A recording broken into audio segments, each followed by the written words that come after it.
Hey guys, welcome to another episode here of the Shoeshine Boys. Today we're going to be getting into chapter number 4.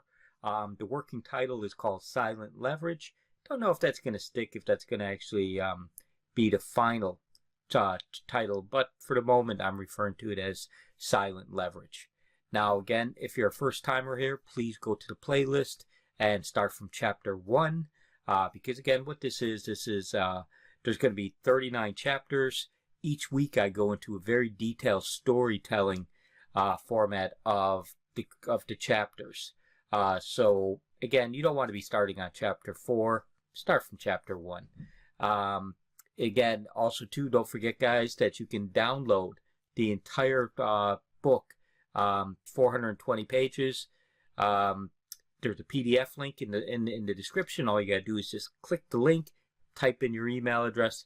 Boom, you'll be one of the first people to go ahead and get a full copy, the full version, the original version of the Shoeshine Boys. Again, the version you'll get won't be the final version because, again, I want this to be a collaboration. What I want you to do is, the reason I'm creating this channel and reading through each chapter or giving an overview in detail each and every week is so you can comment, so you can like. You can tell me what you like, what you don't like. Give me your suggestions, your ideas. Let's make it a collaboration. Trying to form a community here where this is a work in progress that we all contribute to. I'm not saying you have to, but if you do have something that you would like to contribute, please, please, please go ahead and include it in the comments there. And if it makes the cut, well, I'm going to acknowledge you in the final version. By the time I get through all 39 chapters, what I plan on doing is then I will go ahead and publish the book. And again, I will acknowledge anybody who does make a valuable contribution that I include in the final version. So, let's get into chapter 4. Now, chapter 4, the working title at the moment is called Silent Leverage. Silent Leverage. Again, just a working title. Don't know. You're going to let me know. You're going to give me your thoughts and your comments on it. But in this opening scene, we're going to be reintroduced to Jimmy. Now, it's 14 years later. The setting is that Jimmy's in his prison cell. He's laying on his bunk. He's reading a book. But we kind of get the impression from the prison cell that Jimmy, he's somebody of standing in the prison. Just because he seems to have a lot of little perks there. He's got a lot of books. He has a TV. He has a radio. He's got his headset. His shelves are packed with, all the little snacks and, little cup of noodle soups and Campbell soups, chicken of the sea tuna, but, candy bars, all the little things that make doing time, I suppose, a little bit more manageable, a little bit more enjoyable. But again, the cell is very neat, very tidy, very organized, a reflection of who Jimmy is. Because remember, Jimmy's a very controlled individual. And he's laying in his bed, his bunk, and he's reading a book. And what happens is a young guard comes to the cell. Now, this young guard is, first thing that comes to Jimmy's mind is he doesn't recognize him. He's new. But that's pretty common. There's new guards, new shifts all the time. So it's a big prison. So Jimmy hasn't met this individual before. But the guard comes in, the young guard, and he says the warden wants a word. And he kind of expects Jimmy just to kind of snap to it, hop out of the bunk and do as he's told. But Jimmy's not disrespectful, but he's controlled. He takes his time, gets up out of the bunk, brushes himself off, makes sure that his appearance, that he's neat and tidy, his shirt and his pants, everything is proper, puts the book down, makes sure that he marks the place, does a little visual, make sure that everything is in its order. Then he walks out in front of the guard, begins to walk in the direction of the warden's office, and the young guard walks behind him. Now, in prison, the protocol is the guard always walks behind the prisoner. Reason being is, well, to avoid being attacked. In case, whatever reason, if the guard is in front, well, it's very easy for a prisoner, if maybe they don't want to be going where they're supposed to be, where they're being taken, I suppose, to attack. So Jimmy leads the way. But Jimmy knows the drill. He's done stuff like this many times. They get to the warden's office, and as Jimmy's walking through the office, obviously, other inmates know him. They acknowledge him, give him nods, little "Hey Jimmy" type of thing. Jimmy, he's respectful, but doesn't, he plays it cool, I suppose, so to speak. But again, Jimmy's you can just get the sense that Jimmy is somebody in a prison. And when they get to the warden's office, well, the warden's office, as we know from Pamela's visit there in chapter 2, well, he's got the big wooden door with the warden plaque on there. The young guard tells Jimmy to take a seat. And outside the warden's office, there's a metal chair, a couple of them, but they're bolted to the floor. And the reason being, obviously, they're for the prisoners, so you can't pick it up if you get mad with the warden and use it to do something. I suppose throw it through the door or something, or throw it at the warden or a guard or anything like that. But Jimmy, nice and calm, sits down, no problem. Young guard pops his head in, comes out a moment later and says, "Step in." Tells Jimmy again. Takes his time, cool, collective. Walks into the warden's office. The warden just doesn't even pick his head up. He's in the middle of reading something, document. He's just doing it. Jimmy comes in. He tells Jimmy, without even looking up, take a seat. Jimmy sits down, and the warden just takes his time. He leaves Jimmy just sitting there. Now, in Jimmy's mind, Jimmy knows this is just a power play. Jimmy doesn't get rattled at all. That the warden's just kind of flexing a bit of muscle, I suppose, knowing that he's in control, and Jimmy knows he's in control. And when he's ready to start the conversation, he'll start it. So Jimmy just sits in silence, doesn't bother him a bit, and he does notice, though, on the desk, the file. The file, if you remember, that the warden had with his name on it, that he had given to Pamela Burns. The warden gave it to Pamela Burns, but she wasn't allowed to take it out of the prison. She was only allowed to view it in the viewing room or the interview room, whatever I refer to it as. And now it's back and it's on the warden's desk. Also, too, next to it is a copy of the Chicago Tribune. Now, that doesn't mean anything to Jimmy. Jimmy doesn't know why there's a copy of the Chicago Tribune, other than it looks a little bit out of place because the warden's office is so meticulous. So everything as a place where the pens are all lined up. The desk is pretty much has nothing on it that shouldn't be there, and the paper and the file in the middle just look a little bit out of place. So Jimmy takes a mental note of it anyway. Obviously, he knows there's a reason that he's there, and he can't help his mind is wandering a little bit. What's this all about?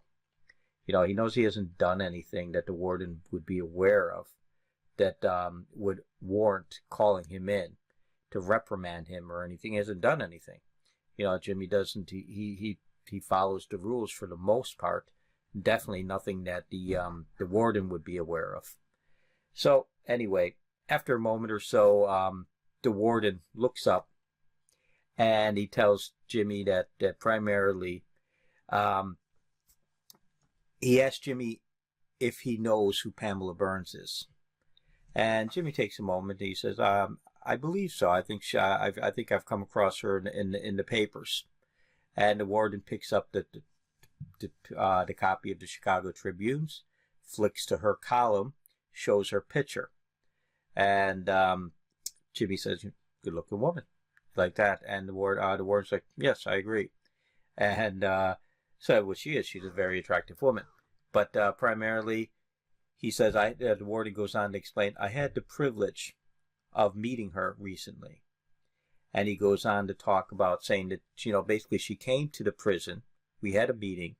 And she told me about a new series that she's going to be working on called Redemption. And she's going to primarily be interviewing 3 inmates from 3 different prisons. But if they're prisons who have been convicted of violent crimes, who are 10 years or more into their sentence of a life sentence, but they're doing something positive. They're making the most of their time, to make up for I suppose, the acts or the reason, the crimes that landed them here, to give something back to the community. And he said that she was looking to see if I had any inmates that I thought would fit that profile. And I told her about yourself. I told her about the work that you're doing, how you've gotten your MBA, and how now you're teaching your business course. You're making a difference as far as helping inmates when they are released, that they can start up a small business and so on and so forth. And she's interested. I gave her your file. She reviewed it, and she would like to actually meet with you. And the prison goes on to talk about how that this could be very good for Jimmy. It'll reflect him in a very positive light. But he also goes on to talk about how primarily that it's going to be good for the prison as well. It'll be Jimmy's opportunity to give something back to the prison that's been so good to him. And, which, okay, fair enough.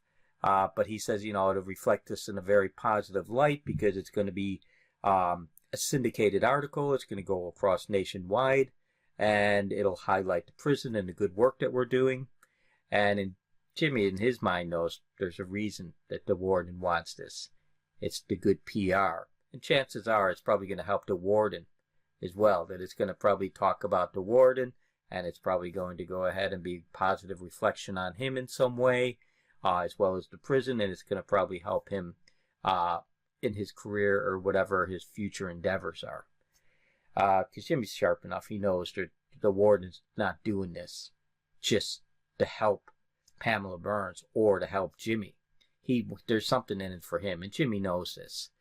So Jimmy listens, and he thinks about it, and the warden says, I'd like to set up a meeting for yourself and Pamela. So Jimmy plays it cool, and he says, thank you very much. I appreciate the opportunity, but truthfully, Warden, I don't believe I'd be interested. And he goes on to explain the reason. He says, my sister Ann and my niece Caitlin, they've already been through enough. When all of this first happened, I was in the papers. Everybody in the neighborhood knew about it. They've been through the ringer primarily. And now things have finally calmed down. People are kind of forgetting about it. People have moved on with their lives. I don't think I want to reopen that wound. I don't think I want to be, back in the papers and having people, revisit, what happened. And he says it's because it's going to only hurt, my sister and my niece. And he's genuine about that. He's kind of playing it as an angle because, again, he wants to see what he can get out of this. But he is genuinely very concerned about Anne and his niece Caitlin. So the warden thinks about it, and the warden, again, tries to pitch it to him, telling him about how positive. It's going to paint him in a very positive light. And, it's going to be good for Jimmy. And, again, an opportunity to give something back to the prison. But primarily, he asked Jimmy, maybe there's something I can do for you. Because Jimmy kind of gives him the impression that what's in it for me type of thing. So the warden asked point blank, what can I do to change your mind? What can I do to go ahead and give you something in return to make this worth your while? And Jimmy says, well, look, I don't need anything myself personally. But I suppose if you were maybe to do something for my students, maybe give them some more internet time, maybe extend their privileges in the library so they can study more, maybe and do more research for their grants, maybe give me access to a copier and a printer. So again, I can print up some handouts and provide more information so they're not having to take as many notes in the class, because that way that we can go a bit faster, cover more ground. And the warden thinks about it for a moment. And then as he's thinking, he says, yeah, okay, I can do that. Obviously, there'll have to be some conditions on there. But yeah, I think I can make that happen. What else? And Jimmy says, well, now that you ask, I suppose not for me, but for my sister Ann. You know, every month my sister comes. She makes the journey to come down here and visit me. And as you're aware, it's very time consuming. You know, the processing is very detailed. You know, going through all the metal detectors, all the searches, waiting in lines. And she's been doing it for the last 14 years now. And I could see it's taking its toll on her. She doesn't ever complain. She shows up month in, month out. But I suppose I would like to see if there's something we can do to maybe speed up that process. You see, in Jimmy's mind, he knows there's something called a green light. Like some of the visitors are green lighted, where they get through the processing very quickly. And Jimmy's thinking it'd be nice if he can go ahead and get that done for Anne. So the warden, again, he thinks about it for a minute and he says, okay, I can make that happen. But then that's when things kind of change a little bit, where the warden's demeanor changes slightly, but enough that Jimmy picks up on it very easily. But the warden starts telling him that, but we need to be very clear. You need to make sure that you come through here. In the event that you do anything that will put a negative reflection or shed a negative light on our prison here, the prison, myself, or anything associated with this redemption series. Need to be very clear. Your class, gone. Okay? I'll cancel that immediately. Then he goes on to go on a bit further. He says, your sister? Well, let's just say I'll ensure that the green light is gone. But not only that, when she comes to visit, I'll make sure she always goes through special processing, that she always gets special searches. And it'll get to the point where it'll be so troublesome for her to come to visit you. Well, chances are after a while, she may even stop coming to visit. And for you, well, if you think that I haven't noticed your little arrangement with the Aryan Brotherhood and how they've been protecting you, well, you're wrong. I'm fully aware of the agreement or the relationship that you have. Now, just to be clear, Jimmy is not a white supremacist any way, shape, or form. They are protecting Jimmy within the prison, and you're going to find out more about that as the story evolves. But obviously, because Jimmy went and he killed 4 high-ranking members of the Crimson Kings, well, there's a serious target on Jimmy. There's a price on his head, and he needs protection within the prison because otherwise he'd be dead in a matter of days. So, and then the warden even goes on to be a little bit further. He says, not only will I ensure that that protection is lifted, but I'll have you reassigned. Maybe I'll get you out of your current cell and move you over to Little Mexico. The Little Mexico is where all the Mexican gangs are, primarily the Crimson Kings. He says, I'm sure that your friends there at the Crimson Kings would be more than happy to have you to welcome you into their cell block. Pretty much telling Jimmy that if you mess this up, what's going to happen is you're going to be shifted over there, you're going to be killed. If not, well, Anne is going to be put through the ringer. She's going to go to have to, get all her privileges stripped, and he's going to make it very difficult for her.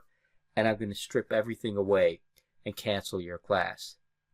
So Jimmy inside is raging, really enraged. But think about Jimmy, he's mastered his emotions. On the outside, calm, cool, collected, no problem whatsoever. Tells the warden exactly that he wants to hear. I understand, Warden. I fully agree. Not an issue. You have my word that I will go ahead and I will be very cooperative. I will make sure that I shed a very positive light on the prison, and I will make sure that the article goes exactly the way that you want it to go. So the warden then just dismisses him. And when he dismisses him, primarily, he just summons in the young guard, who walks Jimmy back to his cell. And as Jimmy's walking back to the cell, he walks in silence. But inside, he is raging. Not so much about the threats against himself, but the fact that he's threatening his students, and specifically, more importantly, mainly, that he's making threats against Jimmy's family. Anne, and you're going to learn a lot more about Anne and the relationship that Jimmy has with her. So he gets back to the cell, and he lays in his bed, and as he's laying in bed, well, his mind is just racing.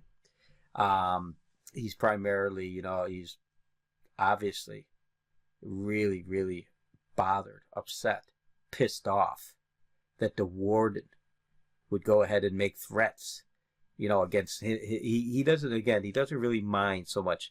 His whole life, he's gone through people threatening him personally. He could deal with that. His students, he's bothered over that, but if that's the case, so be it. But Anne, the fact that the warden thinks that he's going to go ahead and fuck with his sister and make it difficult for her after everything she's been through. She's an innocent victim in all this. And the warden is going to threaten that as leverage to hold over Jimmy's head to get Jimmy to do what he wants Jimmy to do. That's unacceptable. Jimmy's never going to accept something like that. So inside, Jimmy is laying in bed, and we're seeing him getting a reflection of his thoughts, and he's starting to plot out what's his next move going to be.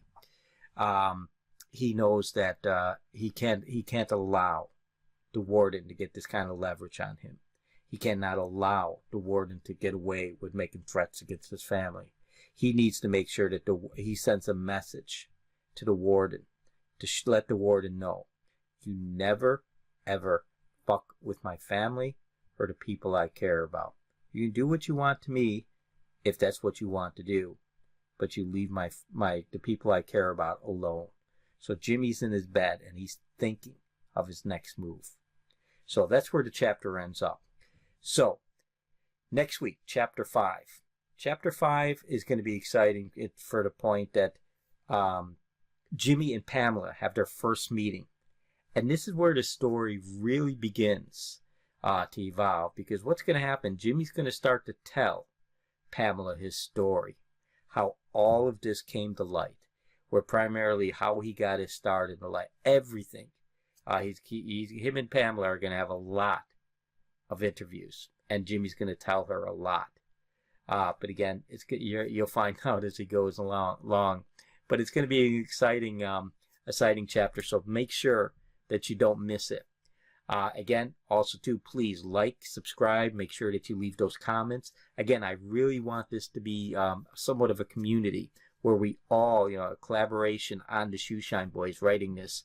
So please make sure you like, tell me what you like. If you don't like something, give it a thumbs up, but give me a comment. Tell me what you don't like about it. Don't forget you can download that PDF. Be one of the first people to go ahead and actually read the Shoeshine Boys in its entirety, the original version. And also, too, tell me your thoughts on the title. Again, right now it's called Silent Leverage. I'll be 100% honest. I don't think that's going to make the grade. I'm not crazy about the title, but it's just I wrote the chapter, and I just threw the title on there. But again, I'd like to know what your thoughts are. Tell me if you like it. Does it summarize the chapter?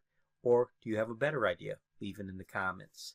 So, okay, other than that, till next week, guys, thanks, and we'll see you next week. All the best.